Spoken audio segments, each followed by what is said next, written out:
आज की वीडियो शुरुआत करते हैं। बहुत इन्फॉर्मेटिव वीडियो होगी तो उसको लास्ट तक देखिएगा, और अगर आपके लिए जो मैंने एफर्ट किया है इस वीडियो में वो आपको अच्छा लगे तो सब्सक्राइब ज़रूर कीजिएगा। तो चलो अब हम अपने स्टडी एरिया में आ गए हैं। Success is not for the lazy, इसको देख के आगे शुरू करते हैं। कृष्णा एवरीवन, कैसे हो आप सब। तो अभी जो है आज का व्लॉग थोड़ा सा इन्फॉर्मेटिव होने वाला है, तो मे बी वो टाइम ज़्यादा ले। बेसिकली आज के व्लॉग में हम यूपी पीसीएस की स्ट्रेटेजी डिस्कस करेंगे जो 17 मार्च को है, अभी 2024 को। और ये मैं क्यों शेयर कर रही हूँ, क्योंकि अब टाइम भी कम रह गया है। दूसरा, अब मेरे व्लॉग्स बहुत कम आएंगे, आई थिंक 1 से 17 मार्च तक आएंगे भी नहीं। तो you have this month of February, तो जो भी आपके डाउट्स है वो आप मुझसे पूछ सकते हैं, तो मैं व्लॉग में वो करूँगी। तो जो आज मैं स्ट्रेटेजी डिस्कस करूँगी वो मैं एक होलिस्टिक मैनर में करूँगी कि जो अभी जस्ट बिगिन कर रहे हैं 2025 के लिए, उसके लिए भी फ़ायदे में हो, और जो अभी दे रहे हैं तो वो खाली प्री तो नहीं करना ना, मेंस का भी, तो थोड़ा सा उसको इंक्लूड करके एंड देन स्पेसिफिक प्रीलिम्स का करेंगे। बट उससे पहले रिवीजन करते हैं। जो मेरा मॉर्निंग का रिवीजन होता है और जो संडे का रिवीजन होता है वो मैं अगले ब्लॉग में आपको शेयर करूंगी कंप्लीट। इस वजह से आज मैं रिवीजन वाला पार्ट थोड़ा कम दिखा रही हूँ, स्टडी वाला पार्ट और स्ट्रैटेजी वाला पार्ट ज़्यादा रहेगा। तो make sure to like the video, share and subscribe. तो चलो शुरू करते हैं। तो यहाँ पे मैं अपने करंट अफेयर को और स्टैटिक पोर्शन दोनों को रिवाइज कर रही हूँ। जैसे मैंने अभी आपको बताया कि जो नेक्स्ट व्लॉग आएगा उसमें मैं डिटेल से बताऊंगी कि कैसे रिवाइज करती हूँ मैं। बट अगर आप इस टाइम पे आके 2 से 3 घंटे भी अच्छे खासे डिवोट कर रहे हैं अपने रिवीजन को, that's not a big deal. इतने घंटे तो आपको देने ही देने पड़ेंगे, क्योंकि अभी जो है मेरे व्लॉग्स भी कम आएंगे, शायद हफ्ते में एक ही आए, ज़्यादा से ज़्यादा अगर आया तो 2 आए, तब भी मैं शॉर्ट्स अपलोड कर रही हूँ, क्योंकि उसको बनाने में मुश्किल से 5-10 मिनट लगते हैं। और वो चैनल के एनालिटिक्स की वजह से मुझे डालना पड़ता है इस चीज़ को, क्योंकि अभी मैंने मार्च तक 2 एग्ज़ाम है, उन दोनों में से मुझे एक में तो पॉजिटिव रिजल्ट अपना चाहिए, दोनों में भी हो तो बहुत अच्छी बात है। उसके बाद मेरी ब्रोकली जो है वो मुझे लग रहा था कि ये ख़राब हो जाएगी, तो मैंने कैरेट कट कर लिया था, कॉर्न्स ले लिए थे, ब्रोकली ले ली थी। आप अपनी पसंद की कुछ भी वेजीज जो है वो यहाँ पे ले सकते हैं। बेसिकली मुझे जो ये सोटे वेजिटेबल्स होते हैं ना, इस तरीके से इनका फ्लेवर बहुत ज़्यादा अच्छा लगता है मुझे, तो इसकी वजह से मैं मैक्रोनी या पास्ता बनाती हूँ। तो एक ये भी होता है कि आप अपने आप को एक छोटा सा ट्रीट देने के लिए एक अच्छा फूड खा लेते हो। और यहाँ पे सच में मैंने अभी तमीज़ से खाना भी शुरू कर दिया है, क्योंकि शुरू में तो जब मैं आई थी ना मुझे लगा था कि नहीं नहीं नहीं पढ़ते रहना होता है, ये सब होता है, तो डेट्स रॉन्ग, ठीक है। तो उसके बाद मैंने अपना मैक्रोनी बन गया था मेरा। जैसे आज आपने टाइटल में भी देखा था कि मैंने बात की थी कि मैं स्ट्रैटेजी डिस्कस करूंगी, उसके साथ टेस्ट डिस्कस करूंगी, क्रैश कोर्स के बारे में डिस्कस करूंगी। तो चलो उसकी करते हैं। तो अच्छी सी मैक्रोनी बन गई, खाना बन गया। अब अच्छे से टेस्ट और क्रैश कोर्स की बात कर ले तो जी हाँ, मैं PW ओनली IAS की बात कर रही हूँ। तो अगर आप 2024 क्रैश कोर्स लेना चाहते हैं रिविजन और प्रैक्टिस के लिए, तो वो 5000 रुपीज़ से स्टार्ट होता है, जिसमें आपको GS classes, current affair, CSET classes, 18 section और फुल टेस्ट मिलते हैं। मेरा कूपन कोड लगाते हैं TS 500, तो आपको 500 रुपीज़ का और डिस्काउंट मिलता है। बट हमें तो बहुत सारा रिग्रेस प्रैक्टिस करना है, तो आप इनका रिग्रेस प्रीलिम्स प्रोग्राम लोन ले सकते हैं, जो इंग्लिश हिंदी में आपको मिलेगा। ये भी आपका 4000 से स्टार्ट हो जाता है, जिसमें आपको GS question, CSET question, complete CSET कराया जाएगा, सब होगा। वहीं पे आप फाउंडेशन कोर्सेज के लिए जाना चाहते हैं तो संकल्प 2025 इंग्लिश हिंदी में और टाइटन इंग्लिश में आपको 10,999 का अमाउंट मिलता है। और अगर आप इसके साथ ऑप्शनल लेते हैं, कॉम्बो बैचेस लेते हैं, तो वो 17,999 के अमाउंट में मिल जाता है। बट अगर आप ऑप्शनल लेना चाहते हैं खाली, तो 8,999 के अमाउंट में मिलता है। अगेन मेरा कूपन कोड लगाते हैं TS 500, तो आपको डिस्काउंट मिलेगा। और अगर आपको ऑफलाइन फ्री मेंटरशिप चाहिए करोलबाग, मुखर्जी नगर, पटना, लखनऊ में, तो वो आप यहाँ पे जाके ले सकते हैं, लिंक डिस्क्रिप्शन बॉक्स में। वहीं पे अगर आप कॉलेज के साथ अपनी तैयारी करना चाहते हैं, जो आपको UPSC के साथ इंडस्ट्री रेडी भी करे, तो UPSC प्रारंभ 3 ईयर प्रोग्राम आप लॉन्च ले सकते हैं, जिसमें आपको NCERT, CSET, prelim, test series, soft skills, hard skills, optional सब दिया जाएगा। तो कूपन कोड आप जरूर अप्लाई कीजिएगा, लिंक डिस्क्रिप्शन बॉक्स में है, आप वहाँ के चेक कर सकते हैं। सो गाइज, लास्ट टाइम आपने कमेंट सेक्शन में मेरे से यूपी पीसीएस की स्ट्रैटेजी पूछी थी।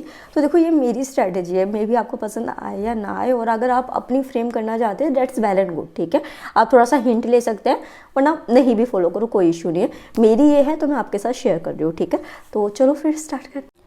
तो गाइज़, आप यहाँ पे देखोगे कि आज मैं इसको शूट कर रही हूँ 27 को, और अभी जो है फर्दर 48-49 डेज़ बचे हुए हैं। मैं 48 डेज़ लेके चल रही हूँ। शायद ये वीडियो जब तक आपके पास आएगी 45 डेज़ बचे होंगे, ठीक है। तो हम 45 डेज़ को एक तरीके से लेके चलेंगे। यहाँ पे हमने इस प्रिपरेशन को 9 स्लॉट्स में डिवाइड किया है।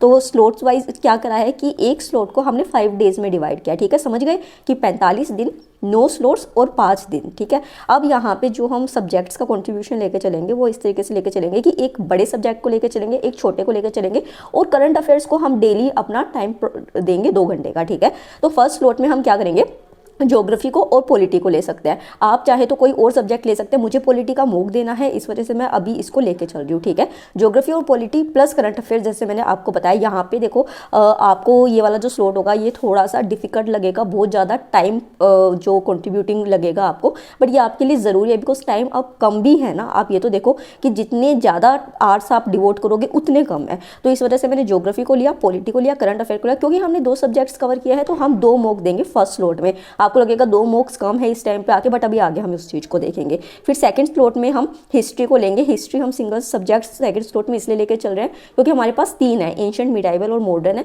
प्लस हिस्ट्री का बहुत मेजर चंक जो है वो यूपीपीसीएस में पूछा जाता है। करंट अफेयर्स को लेके चलेंगे और 1 मॉक देंगे, ठीक है। इसमें थोड़ा सा मैं आपको इजी प्रोवाइड कर दूँ। थर्ड स्लॉट में इकोनॉमिक्स को, इन्वायरमेंट को, गवर्नमेंट स्कीम्स को लेकर चलेंगे बिकॉज गवर्नमेंट स्कीम से भी रिलेटेड 3 क्वेश्चन आते हैं। मैं आपसे वो भी डिस्कस करूंगी कि शायद नेक्स्ट वीडियो में मैं डिस्कस करूँ कि कितने क्वेश्चन किससे आ रहे हैं और उस तरीके से आप सब्जेक्ट को वो करें, और यहाँ पे भी आप 2 मॉक देंगे। अब 3 स्लॉट्स आपके हो गए। अब कौन से स्लॉट्स बचे आपके? 6 स्लॉट्स बचे। ये 6 स्लॉट्स वो हैं जो कि अब फेब और मार्च का आपको कॉन्स्टिट्यूट करते हैं। तो यहाँ पे आपको अपना रगड़ा लगाना पड़ेगा। मतलब आई एम ऑनेस्टली टेलिंग कि जितना टाइम यहाँ पे डिवोट कर दोगे उतना कम है आपका। तो यहाँ पे आप कंबाइंड सब्जेक्ट्स को लेकर चलोगे, क्योंकि अगर आपने अगेन वही वाली चीज़ की कि 5 दिन आप एक सब्जेक्ट को अलॉट कर रहे हो फिर और सब्जेक्ट्स को छोड़ रहे हो तो आपके सब्जेक्ट्स छूटेंगे। तो यहाँ पे अब आपको सारे सब्जेक्ट्स को साथ लेके चलना होगा। 2-2 घंटे आपको प्रोवाइड करने पड़ेंगे, 2 घंटे करंट अफेयर को भी प्रोवाइड करने पड़ेंगे। मतलब कि आपको 13 से 14 घंटे अपनी पढ़ाई को डिवोट करना ही करना पड़ेगा किसी भी हालत में। और लास्ट के 1 मंथ में कोई बड़ी बात नहीं है अगर आप 16-16 घंटे भी पढ़ रहे हो तो। लास्ट में सब ये आगे करते हैं, वो शुरू की बात होती है कि आप 6-8 घंटे पढ़ के भी सही चीज़ों को ले चलो, ठीक है। और आपको सीसेट भी करना होगा। सीसेट में आप क्या करेंगे कि जो हिंदी है और कम्युनिकेशन स्किल्स है उसको आप पहले कर लीजिए, रीजनिंग को कर लीजिए। तो यहाँ पे आप 2 घंटे सीसेट को करोगे। तो ये मैंने अपनी स्ट्रैटेजी बनाई इस तरीके से। और जो 4th से 9th स्लॉट होगा, मतलब कि आप ये देखो इसके अंदर कितने हो गए, 6 स्लॉट्स हो गए ना, तो 6 × 5 कितना होगा, 30 डेज़ के अराउंड का टाइम हो गया। तो 30 डेज़ जो होगा वो आपको डेली मॉक देना। अगर आप डेली मॉक नहीं दे पा रहे हो तो आप ऑल्टरनेट बेसिस पे दोगे। ये है स्ट्रेटेजी। और अभी मैं एक दिखाती हूँ कि कैसे आप इस चीज़ के एग्जाम के लिए खुद को पूरी तरीके से प्रिपेयर कर। तो guys you can see here कि मैंने इस तरीके से, देखो हिस्ट्री एंड कल्चर ये आपका आ गया पार्ट। इसका किसका है, ये यूपीपीसीएस मेंस का पीवाईक्यू, आई थिंक ये किसका है, इन्वायरमेंट का है। और उसके साथ जो है ये किसका आ गया, आपका ज्योग्राफी का आ गया, ठीक है। तो ये बिगनर्स के लिए भी है, ये आप अभी तैयारी कर रहे हो तो उसके लिए भी है। तो यार देखो मेंस में इतने ज़्यादा क्वेश्चन तो होते नहीं है कि मतलब कि आप बुक छाप दो उस चीज़ को लेके। तो आप क्या करोगे कि एक ऐसे पेज लोगे जो भी आपकी रिंग फाइल है, या फिर अगर आप नोटबुक पे अपने नोट्स बना रहे हो तो उसका जो फर्स्ट पेज है ना उसमें आप ऐसे नंबरिंग डालोगे। और एक चीज़ मैं आपको बता दूं कि जो 2023 में GS 5 और 6 इंट्रोड्यूस हुआ है, जो कि आपको ऑप्शनल को हटा के यूपी जीके को प्रोवाइड किया गया है, उसके बाद जो भी question of numbers of question थे ना वो इंक्रीज हुए हैं। जैसे कि मैं यहाँ पे एग्जाम्पल आपको लेके चलूँ कि इन्वायरमेंट में जैसे एक क्वेश्चन आ रहे थे बट यहाँ पे 2 क्वेश्चन हो गए हैं। वहीं पे अगर जैसे ये जो है ये कौन सा है पार्ट, नहीं ज्योग्राफी को लेके चलते हैं। तो ज्योग्राफी में जहाँ पे 3 क्वेश्चंस पूछे जा रहे थे 2022 तक, ये इसका अमाउंट एकदम से बढ़ के 6 क्वेश्चंस का हो गया। इसी तरीके से आप हिस्ट्री में भी देखेंगे। तो आप क्या करेंगे कि सारे क्वेश्चंस को यहाँ पे लिख लेंगे। अगर आप एज अ बिगिनर अभी तैयारी शुरू कर रहे हो इसकी यूपीपीसीएस की, तो उससे क्या होगा, जब भी आप किसी टॉपिक को पढ़ोगे ना, एक तो आपको पता चल जाएगा। जैसे कि हम यहाँ पे ज्योग्राफी को लेकर चलते हैं, आप देखेंगे कि हर साल देखो यहाँ पे क्या आ गया, टेम्परेट साइक्लोन हो गया 2022 में, आपसे क्वेश्चन पूछा गया। फिर 2023 में, फिर 2022 में अगेन आपसे जो है वो साइक्लोन के ऊपर, ट्रॉपिकल साइक्लोन के ऊपर क्वेश्चन पूछ लिया। फिर 2021 के अंदर what is cyclone, again temperate cyclone. मतलब आपको समझ आ जाएगा कि साइक्लोन वाला जो है। फिर ये देखो 2019 में दोबारा ट्रॉपिकल साइक्लोन। तो इससे आपको टॉपिक्स का पता चल जाएगा कि कौन से टॉपिक्स आपको अच्छे से करने हैं। और वही उसके बाद यहाँ पे मैं जैसे प्रीलियम बूस्टर करती हूँ ओनली IAS एक्सटेंडेड से, वो मैं कर रही थी। एक चीज़ और बता दूँ कि जो पिछला व्लॉग आया था ना, अब मैं ये बात इसलिए मेंशन कर रही हूँ क्योंकि अब बहुत सारे बच्चे नीचे आके कमेंट सेक्शन में पूछेंगे कि प्रीलियम्स का स्पेसिफिक कैसे करें, हम ये कैसे देखें, प्रीवियस ईयर क्वेश्चंस को एनालिसिस कैसे करें। तो पिछली वीडियो में बिल्कुल डिटेल में एक्सप्लेन कर रखा है, वहाँ जाके आप देख सकते हो। वहाँ से आपके बहुत सारे जो डाउट्स होंगे ना वो क्लियर हो जाएंगे, ठीक है। तो यहाँ पे फिर अगेन मैं अपना करंट अफेयर कर रही थी, क्योंकि करंट अफेयर आप डेली बेसिस पे करते हो तो वो अच्छा होता है। अगर आप 2025 के लिए जा रहे हो ना, तो बहुत बच्चे पूछते हैं कि कब से करंट अफेयर स्टार्ट करना है। तो जनवरी 2025 से आपको स्टार्ट कर देना है अपना करंट अफेयर। और अभी तो आपके पास टाइम है, आप डेली बेसिस पे ऐसे कर सकते हैं। फिर मैं important river of the world जो है वो यहाँ पे कर रही थी, क्योंकि फैक्चुअल चीज़ एक ऐसी होती है कि कंसेप्ट तो फिर भी अगर एक बार दिमाग में घुस जाते हैं तो वो क्लियर रहते हैं। फैक्चुअल चीज़ आपको बार बार रिवाइज करनी होती है, और मेरा जो माइनस पॉइंट है वो फैक्ट्स है। हमेशा कभी जब अगर मैं एग्ज़ाम में रहती हूँ ना, तो मुझे लगता है कहीं ना कहीं जो फैक्ट्स होते हैं ना उसकी कमी रहती है, तो इस वजह से इसको मैं अच्छे से रिवाइज कर रही हूँ। और जो है फिर उसके बाद अपने नोट्स को भी मैं उतनी वैल्यू देती हूँ। जैसे अब अगेन मैं अपने ज्योग्राफी के नोट्स जो है वो उनको कर रही हूँ, क्योंकि जो नोट्स आपने बनाए होते हैं ना, जब आपने वो लिखा होता है, जैसे कि मेरे को ये पता है कि जब मेरी ऑप्शनल की क्लासेस थी, तो वो जो मैंने उस टाइम लिखा और उसको रीड किया, वो आज तक मेरे दिमाग में ऐसे छपी हुई हैं चीज़ें, तो वो ज़्यादा आसान रहती है, मुझे ये लगता है। उसके बाद मेरी फ्लैटमेट जो है वो 15 डेज़ के लिए कानपुर जा रही है, और मैंने उसको कहा था कि कानपुर से आना है तो कुछ लेते हुए आना है। And I am really missing हर, कि मेरे को बहुत कमी महसूस हो रही है अब इसकी। ये वही है जिसको मैं बताई थी कि 2025 में टाइम है, बट ये अभी से इतना सीरियस है। तो फिर जो है अगेन उसको सी ऑफ करने के बाद मैंने अपना ज्योग्राफी जो है स्टार्ट कर दिया। पता है जब मैं इसको देखती हूँ ना, तो मुझे लगता है कि सच में जो रियल एस्पिरेंट्स होते हैं ना वो कुछ इस तरीके के ही होते हैं, और उसको देख के मुझे उसकी कंपनी से इस वजह से मुझे बहुत अच्छा लगता है। फिर मैं अपनी पॉलिटी कर रही थी, जिसमें कि मैं प्रीवियस ईयर क्वेश्चंस को भी करूँगी। मैंने आपके साथ अपनी स्ट्रेटजी भी डिस्कस की थी कि आपको पहले NCERTs करनी होती है, फिर अपना स्टैंडर्ड बुक उठाना होता है, और PYQs, इन तीनों चीज़ों को आप लेके चलो, वो ज़्यादा अच्छा रहता है। अच्छा एक चीज़ और बता दूँ, शायद मैं अब कमेंट सेक्शन में इतने ज़्यादा एक्टिव ना रह सकूँ, जो है कमेंट मैं कोशिश करूँगी कि व्लॉग में ले लूँ। जैसे मैंने स्टार्टिंग में बताया, व्लॉग अभी कम आएंगे, 1 से 17 मार्च तक तो बिल्कुल नहीं आएंगे, ठीक है। ये चीज़ आपको ध्यान रखनी पड़ेगी। शॉर्ट्स रेगुलर आएगी, डेट्स आई प्रॉमिस यू, ठीक है।